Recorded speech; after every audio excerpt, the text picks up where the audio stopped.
سلام تكتاتلتي أثر ميديا اللوم يزحزنا يوم زيناتات حزنا قريبنا لنا كأن نتبتات كنقدم برقيد نحمد استبها منقسقاس تقاومو منقستي إرتراها بعد سبب زخفتو بيت صحفة مأكل والتدراوي منقسقاس نمقبار كمزة لما قليسوم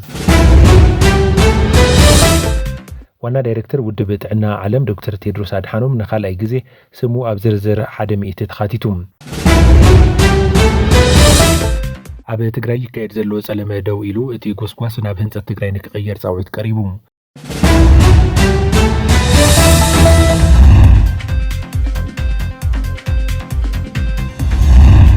سلام تكتاتلتي أثر ميديا ببزر لخمو سسنا يومنا تمننا نزعلت استلالو زينا كنقرب لكم سبسكرايب بمقبار سدرا ميديا ناختكونو دمه بخبر نقدم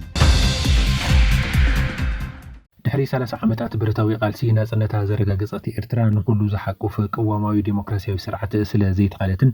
እቲ መንግስቲ ምስ ገበናት አንጻር ሰብአውነት ዝዳረግ ግፍዕታት ክፍጽም ምስ ጀመረኒዩ ኣብ ውሽጢ ሃገር ከም ጉጅለ 15 ስርሒት ወዳዓልን ብጾትን ከምኡውን ኣብ ዝተፈላለዩ ሃገራት ስደት ኢትዮጵያ፣ ሱዳን፣ ሃገራት አውሮፓ፣ አሜሪካን፣ ካናዳን፣ አውስትራሊያን ውድብ ተቃውሞታት ክካየድ ጀሚሩ። መንቀሳቀስ ብርጌድ ንሓመዱ ኣብ 2022 ብቁጥዕ ክሳብ ዝነቱ ግልዕሊ 20 ዝኾና ፖለቲካዊ ውድባትን ሲቪክ ማሕበራትን አንጻር መንግስቲ ኤርትራ ሰላማዊ ሰልፍታት በመውዳብ ተቃውሞን ከስማዕ ጸኒሐን እየን። ብርጌድ ንሓመዱ ከዓ መቀጸልታ ናይቶም ቀድሚ ዝጸንሑ ውዳበታት ኮይኑ ኣብ ዝሓለፈ 3 ዓመታት ኣብ ተፈላለየ ሃገራት ምዕራብን ሰሜን አሜሪካን፣ ኤስያን፣ አውስትራሊያን ማእከላይ ምብራቅን ተዘርጊሑሎ። ሓላፊ ክፍሊ ዲፕሎማሲያዊ ብርጌድ ንሓመዱ አቶ በየነ ገብረ እግዚአብሔር 22 ተባሂሉ ኣብ ዝፍለጥ ኣብ አዲስ አበባ ዝርከብ ቦታ ማእከል መራኸቢ ናይቲ ዝተበታተነ ንጥፈታት ብርጌድ ንሓመዱ ዝኸውን ቤት ጽሕፈት ከም ዝኸፈተን እቲ ቤት ጽሕፈት ከዓ ወታደራውን ዲፕሎማሲያዊ ማእከላት ከም ዝህልዎ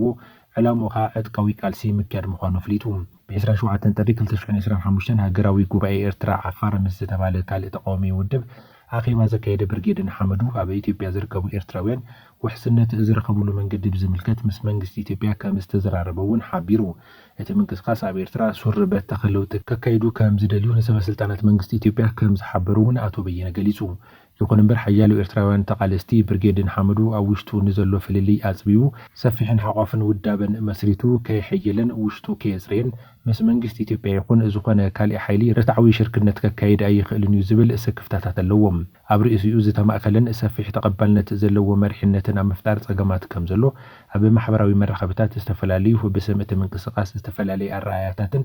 ንሓድሕዱ ዘይሳነ መግለጽታትን ዘጸባርቁ ሰባት ምህላዎም ኣቀዲምካ ንሕድሕድካ ምንባብ ከም ዘድሊ ዘጉልሕ ምዃኑ ዝገልጹ ኣለዉ። ስለዚ ብፍላይ ኣብዚ ኣብይ ኣሕመድ ዋንነት ባሕርን ወደብን ከም ሕቶ ዘልዕልሉ ዘሎ እዋን መሳርሕን ኢደበይዛን ንዘይምዃን ጥንቃቐን ሓላፍነታዊ ምዃንን ከም ዘድሊ የጠንቅቁ። ብርጌድ ንሓመዱ ኣብ ዝሓለፉ 3 ዓመታት ብፍላይ ኣብ ሃገራት ምዕራብን ማእከላይ ምብራቕን እናሰፍሐን ኣቓልቡ እናሰሓበን ዝጸንሐ ኤርትራዊ ምንቅስቃስ ተቃውሞ እዩ። ደገፍቱ ብዝኽደንዎ ሰማያዊ ማልያ ከዓ ሰማያዊ ሰውራ ተባሂሉ ይፍለጥ። አባላት እቲ ምንቅስቃስ ምስ ደገፍቲ መንግስትን ሓይልታት ጸጥታን ብዝገብርዎ ጎነጽ ኣብ ትሕቲ ቀይዲ ዝኣትው ኣለዉ።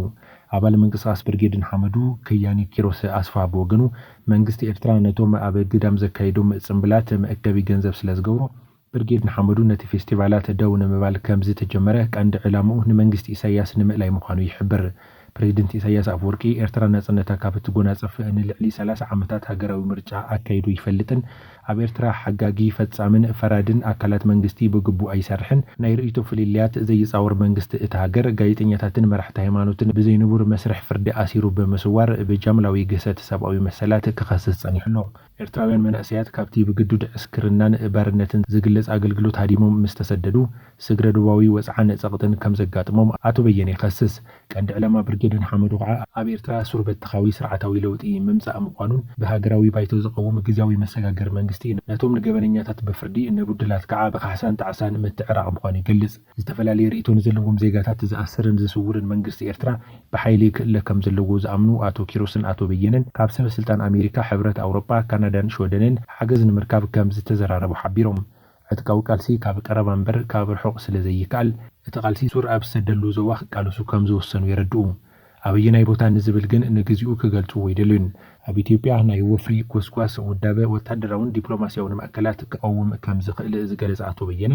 ዕጥቃዊ ቃልሲ ንምጅማር ኣባላት ይምዝግብን ይውድብን ከም ዘሎ ሓቢሩ። ምስ ወታደራዊ መራሕቲ ኢትዮጵያ ዝርርብ ኣካይዶም ዶ ኣካይዱን ተሓቲቱ ንዕኡ ዝከታተሉ መራሕቲ ወታደራዊ ክንፊ ኣለዉ ክብል ገሊጹ ኢትዮጵያ መዲና ሕብረት ኣፍሪቃ ብምዃና ዲፕሎማስያዊ ብልጫ ከም ዘለዋ ዝተቐሳኣቶ በየነ ኣብ ኢትዮጵያ ኣማይታ ሸሓት ኤርትራውያን ስለ ዘለዉ ምንቅስቓስ ብርጌድ ንሓመዱ ካብ ሃገራት ምዕራብን ኢትዮጵያ መቕረቡ ኣገዳሲ ምዃኑ ኣብ ከም ሰመራ መቐለን ሕሞራን ነቲ ቃልሲ ንምስፋ ኣብ ቀርኒ ኣፍሪካ ንዝምዕብል ለውጥታት በቀረባ ንምክትታል ከም ዝሕግዝ ሓቢሩ ክልቲኦም ኣባላት እቲ ምንቅስቓስ ኣቶ በየነን ኣቶ ኪሮስን ኣብ ኢትዮጵያ ዝነበሩ ኣባላት ብርጌድ ንሓመዱ ውሕስነቶም ንኽሕሎ መለለይ ወረቐት ክወሃቦም ክምዝገቡ ምስ ኣካላት መንግስቲ ኢትዮጵያ ከም ዝተዘራረቡ እውን ጠቂሶም ዓመታዊ ኣብ ዝተፈላለዩ ዓውድታት ጸለውቲ ዝበሎም 100 ሰባት ወግዓዊ ዝገብር ታይምስ መጽሔት ኣብ ዓመት 2025 ጽልዋ ዝሕደሩ ካብ መንጎ ዝበሎም 100 ሰባት ንዶክተር ቴድሮስ ኣድሓኖም ንኻልኣይ ግዜ ረቂሑ ዳይሬክተር ውድብ ጥዕና ዓለም ዶክተር ቴድሮስ ኣድሓኖም ኣብቲ በዓል ፕሬዚደንት ዶናልድ ትራምፕ ኤሎን መስክ ዝርከብሉ ምድብ መራሕቲ ወይ ድማ ሊደርስ በመስራዕ ካብዞም ኣብ ዓለም ኣዝዮም ጸለውቲ ዝተባሃሉ ሰባት ሓደ ኮይኑሎ ኣብ 2020 መጽሔት ታይም ማዕረ ተበጻሕነት ክንክን ጥዕና ኣብ ምርግጋጽ ብዝተጻወተ ወሳኒ መሪሕነት እዩ ኣብ ዝርዝር ጽልዋ ዝፈጠሩ ሰባት ዓለም ኣስፊርዎ ነይሩ ዶክተር ቴድሮስ ትማሊ ኣብ ማሕበራዊ መራኸቢታት ገጹ ኣብ ዘርግሖ ጽሑፍ ኣብዚ ዝርዝር መታዊ ነቶም ኣብ ውድብ ጥዕና ዓለም ዝርከቡ መሳርሕቲ እውን ኣፍልጦ ዝህብ ኢሉ ኣብቲ መራሕቲ ዝብል ምድብ ሓዱሽ መራሒ ሶርያ ኣሕመድ ኣልሻራ ፕሬዚደንት ቦትስዋና ዱማ ቦኮን ዝሓለፈ ዓመት ብ$50 ሚልዮን ዝግመት ኣፍሮ ፊልም ፈንድ ዝብል ንኣፍሪካዊ ፊልም ዝምውል ትካል ዝመስረተ ሞ ዓብዱ እውን ተኻቲቶም ይርከቡ እቲ ኣብ ኢንዱስትሪ ፊልም ኣፍሪካ ዘተኮረ ውጥን ብዛዕባ ግጉይ ተረኻት ወይ ድማ ተረኻታት ኣፍሪካን ንምቕያር ከምኡ እውን እታ ኣህጉርን ህዝባን ኣብ ስክሪን ዝቐርብሉ ኣገባባት ኣብ ምትዕርራይ ይግደስ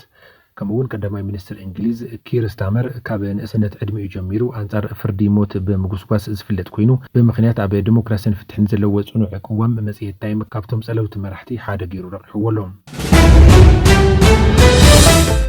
ኣብ ከተማ ሃገረ ሰላም ሓዱሽ ተኽላይ ዝተባሃለ ኣባል ሰራዊት ትግራይ ንብጻዩ ቀቲሉ ከም ዝጠፍአ ተገሊጹ እቲ ኣብ ከተማ ሃገረ ሰላም ፍሉይ ስሙ ብሄረሰብ ዝበሃል ቦታ ዝተቐተለ ኣባል TDF በካራ ተወጊኡ ዝተቐተለ ኮይኑ ቀንዲ ቀታሊኡ ሓዱሽ ተኽላይ ዝተባሃለ ብጻዩ ኮይኑ ድሕሪ ምቕታሉ ካብቲ ካምፕ ወፂኡ ከም ዝተሰወረን ብሓይልታት ጸጥታ ይእለሽ ከም ዘሎን ተገሊጹ ኣብ ትግራይ ይካየድ ዘሎ ጸለመ ደው ኢሉ እቲ ጎስጓስ ናብ ህንጸት ትግራይ ንክቕየር ጻውዒት ቀሪቡ ጉባኤ ርክባት ትግራይ ዝተባሃለ ውዳበ ሎሚ 5 ሚያዝያ 2017 ዓ.ም ኣብ መቐለ ኣብ ዘውፅኦ መግለጺ ህዝቢ ትግራይ ካብቲ ገጢብዎ ዘሎ ቅልውላው ዝወፅእ ኩሉ ኣገብ ዝበሃለሉ መድረኽ እንድሕር ፈጢሩ እዩ ኢሉ እቲ ጉባኤ ኣብ መግለጺኡ ኩሎም ፖለቲካዊ ውድባት ኮኑ ጉጅለታት ካብ መንፈስ ተሰዓረን ወፂኦም ጸገሞም ብሰላማዊ መንገዲ ክፈትሑ ከም ዝግባእ ሓቢሩ ተመዛበልቲ ናብ መረበቶም ዝምለሱሉ ከምኡውን ግዛታዊ ሓድነት ትግራይ ናብ ዝነበሮ ንኽምለስ ብውድባት ፖለቲካን ሚድያን ይካየድ ዘሎ ሕድሕዳዊ ጸለመ ደው ኢሉ እቲ ጎስጓስ ንትግራይ ካሃንጻ ናብ ዝኽእል ሓሳብ ክቕየር ኣለዎ ኢሉ ጉባኤ ርክባት ትግራይ